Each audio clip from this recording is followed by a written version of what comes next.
A 5 meter long cylindrical wire has a radius of 2 into 10 to the power 5 metre and इसकी radius जो given है 2 into 10 to the power -3 metre. ये क्या है, radius given है. Is suspended vertically from a rigid support and carries a bob of मास.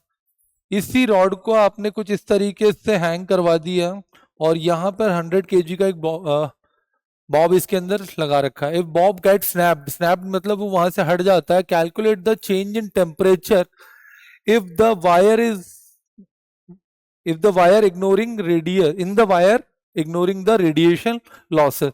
और बाकी सारे इसके अंदर डिटेल्स दिए हुए हैं.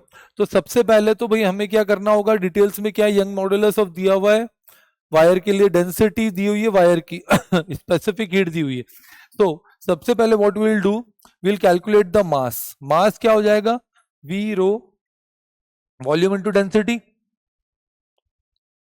वॉल्यूम इनटू डेंसिटी आपके पास हो जाता है तो pi r square into length into रो.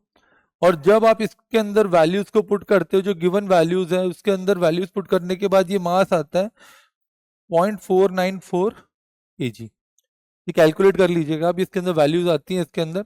अब हम लोग क्या देखते हैं, स्ट्रेस अपॉन स्ट्रेन के बारे में बात करते हैं. तो y is equals to F L upon A delta L आप लेते हैं तो delta L comes out to be और एफ एल अपॉन बाय ए.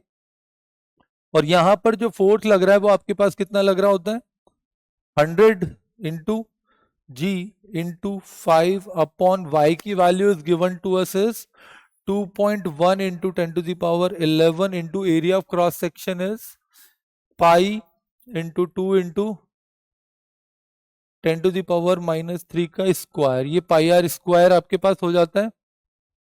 तो इस तरीके से बेसिकली हम लोग क्या कर रहे हैं, यहाँ पर हम लोगों ने इसके अंदर डेल्टा एल कैलकुलेट कर लिया होता है. ठीक है, इसकी वैल्यूज थोड़ी सी लेंदी जा रही है. अब यहाँ पर हमको फिर से हमको एक कैलकुलेट करना होगा energy, that is half into stress into strain into length.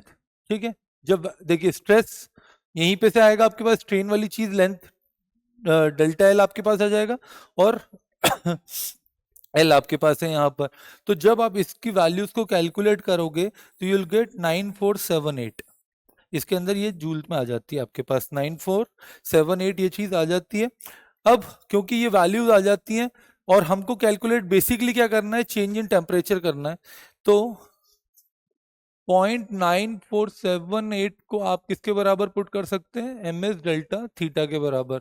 तो जब आप डेल्टा थीटा कैलकुलेट करते हैं तो 9478 डिवाइडेड बाय एम एस, जो वैल्यूज गिवन है इसके अंदर पूरी एस की भी वैल्यू गिवन है, स्पेसिफिक हीट 420 गिवन है. तो यहाँ पर बेसिकली जब कैलकुलेट पूरी चीजों को करते हैं आप, तो यहाँ पर जो नियरली वैल्यू आपके वो आती है 4.57 डिग्री सेल्सियस यहाँ पर आ जाती है. और वो बेसिकली कई बार क्वेश्चंस में 4.6 के टर्म्स में भी दे देता है. ठीक है, तो मैंने इसकी न्यूमेरिकल वाली जो कैलकुलेशन है वो छोड़ दी है, बाकी कंसेप्ट वाइज हम आगे बढ़ सकते हैं. ठीक है.